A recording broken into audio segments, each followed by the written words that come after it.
Welcome to Musical Poetry.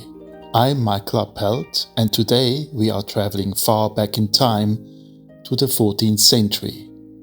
Our subject is the Canterbury Tales, Geoffrey Chaucer's masterpiece, often called the first great work of English literature. It's a vivid portrait of medieval life. Pilgrims from every walk of society, a knight, a miller, a prioress, a cook, a merchant, all journeying together to Canterbury, each telling stories that reveal not only who they are, but who we are. It begins with the general prologue, written in the language of the time, Middle English, where Chaucer introduces each traveller with humour, humanity, and surprising honesty. It is as if the entire spectrum of human nature were boarding the same bus, or rather the same horse-drawn caravan. But before we step into that world, I want you to imagine something extraordinary. Picture a soul band from the 1970s, velvet jackets, brass section, deep groove, accidentally sent back in time to 14th century England. The king, curious and unimpressed by their instruments, demands that they earn their supper by performing Chaucer's Prologue. So there they stand, under flickering torchlight, trying to turn that prologue into something you might just dance to. And that is exactly what you're about to hear. Here is our musical time travel experiment, the Canterbury Tales Prologue, Soul Band Edition. Where the platform supports it, there is a video version of this episode available, featuring the prologue alongside its modern English translation, so you can follow the rhythm and meaning line by line. Whoa,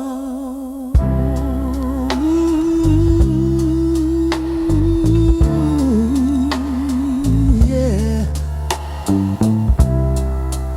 Ooh, yeah. When that April with the shores soaked, the drought of March hath pursed to the root, and bathed every vine in switch liquor, of which virtue and android is the flower. When Zephyr seek with his sweet breath, inspired hath in every holt and heath, the tender crops and the young sun, hath in the ram his half a course he run. And small fall is making melody, that sleeping all the night with open ye. So pricketh him nature in her courageous, and he longing folk to goon on pilgrimages, and palmers for to second strongest, to Furna, Howes, Cotha, and sundry Launders, and specially from every shire's end, of Engelon to Canterbury they wend, the holy blissful martyr for to second, that him hath hope and when that they were seeking, befool that in that session on a day, in Southwark at the Tabard as I lay, ready to wend on my pilgrimage to Canterbury with full devout courage. At night was coming to that hostelry, well 29 in a company of sundry folk by a venture foul, in fellowship and pilgrims were they all, that toward Canterbury wold and ride. The chambers and the stables weren't wide, and well we weren't as said at the best, and shortly when the sun and was to rest, so had I spoken with him ever tune, that I was of higher fellowship at noon, and made forward early for to rise, to take our way there as I yo device.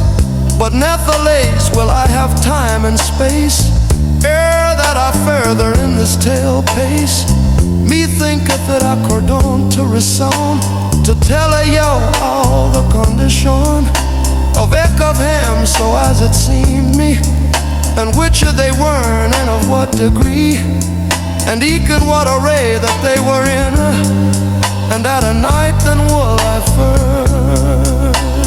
first begin.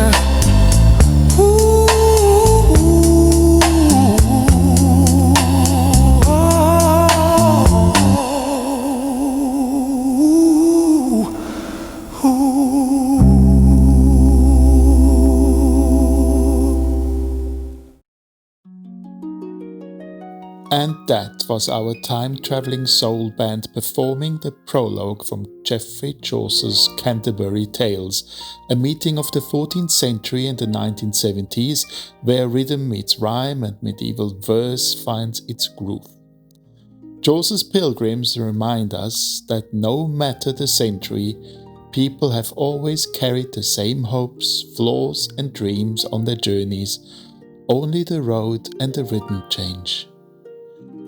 Thank you for listening to musical poetry. If you enjoyed this journey, please follow, share, or leave a comment, or do all three things. And stay tuned for our next episode, where we will keep exploring the unexpected crossroads between poetry, imagination, and sound. Until then, keep your mind open and your spirit ready for the next story. And remember, where words fail, poetry still speaks.